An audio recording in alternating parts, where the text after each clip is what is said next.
Chapitre numéro 6. Les autres propositions.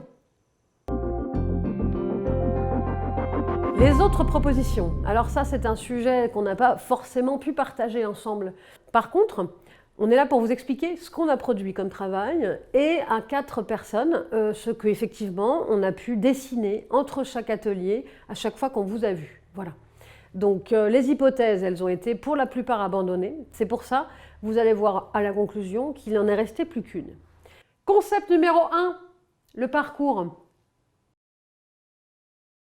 Alors le parcours singulier de l'usager, voici les premières tentatives qu'on a faites. Là vous avez du Osama et du Cléo qui ont travaillé là-dessus. Ils ont travaillé sur des noms proposés pendant les ateliers et ils ont travaillé sur votre conduite du chemin. Donc le chemin dans lequel il y a parfois des accidents de parcours, une pause, peut-être un redépart, éventuellement une sortie et bien sûr de l'humain. Les noms, eh bien, on a essayé de travailler sur les ad, donc vous voyez ADACT qui parlait beaucoup de l'action. Vous voyez ADICARE, vous voyez ASAP, parce que ça faisait as soon as possible. On a vu aussi EVAD, qu'on a essayé de travailler sur après des déclinaisons. Et tous ces AD nous ont semblé, au fur et à mesure du temps et des ateliers, beaucoup trop abstraits. C'est-à-dire qu'on n'arrivait pas à comprendre immédiatement ce que vous faites. Concept numéro 1 bis. Les multiples parcours des usagers. Pourquoi le bis? Parce que quand on vous a rencontré au fur et à mesure des ateliers, le premier groupe qui nous a dit « travaillez sur le parcours », on a travaillé sur le parcours singulier. Mais le deuxième groupe et le troisième et le quatrième qu'on a vu nous a parlé de chemin, de multiplicité de chemins. Et là, on s'est retrouvé sur quelque chose d'un peu fouillis. Vous voyez d'autres noms, on a essayé réponse aux addictions. Là, vous nous avez dit « non, mais chez nous, il n'y a pas forcément de réponse assurée.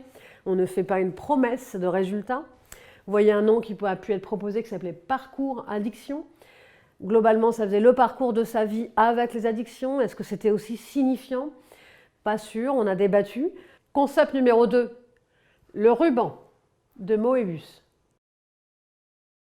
Le ruban, vous avez dit le ruban de Moebius, vous avez dit éventuellement le cycle, aussi de l'infini, pourquoi pas, mais vous l'avez demandé ouvert. Donc voici quelques éléments qui permettent de regarder ce qu'on a fait avec votre histoire de ruban de Moebius, qui donc a la caractéristique d'avoir une double réalité. J'ai bien une face à difficulté potentielle, le rouge, et une face de l'autre côté, sur le même parcours, qui devient plus serein, plus apaisé, plus dans le mieux-être. Donc on a fait des déclinaisons de cela. Certains voulaient faire des couleurs un peu gaies et plein de couleurs. D'autres ont essayé le noir, le gris ou le rouge pour dire la difficulté du parcours à ces moments-là de sa vie. Vous voyez des premières formes un peu proches de l'infini qui nous ont un peu gênés parce que ça voulait dire qu'on ne sortirait pas de ces conduites. Et puis une deuxième série de formes un peu en S qui nous faisait penser un petit peu au serpent du caducée médical. Ces éléments-là n'ont pas été conservés parce qu'on les trouvait pas assez génériques et trop clivants et pas assez clairs. C'est-à-dire que quand on allait dans la rue peut-être montrer à quelqu'un notre histoire de ruban ou notre histoire de serpent ou notre histoire de double réalité, cette personne ne voyait pas. Les addictions, ce n'était pas assez typant comme forme. On aurait pu croire que c'était autre chose. Donc à partir du moment où le logo va dire autre chose, ça veut dire qu'il ne dit pas ce que vous êtes. Donc on ne l'a pas conservé. Concept numéro 3. Le labyrinthe ouvert. Vous nous avez proposé de travailler sur un labyrinthe mais ouvert. C'est-à-dire, nous avons donc pris une forme de labyrinthe et on a ouvert toutes les parties qui pouvaient avoir l'air d'être trop contraintes, trop fermées. Donc dans le principe du labyrinthe, on a mis le mot évade parce qu'on avait essayé des noms avec le ad, évade, évadiction, évadaction. On a aussi essayé ASAP, as soon as possible. On a aussi essayé un certain nombre de déclinaisons de ce type-là. Le labyrinthe ne nous a pas semblé forcément une forme qui allait dire les addictions. Peut-être parce qu'il n'y avait pas l'attraction. Il y avait des contraintes, mais il n'y avait pas l'attraction du produit. Concept numéro 4. Le rebond. C'est une autre hypothèse de symbolique qu'on a travaillée pour vous. Vous nous l'avez proposée à de multiples reprises.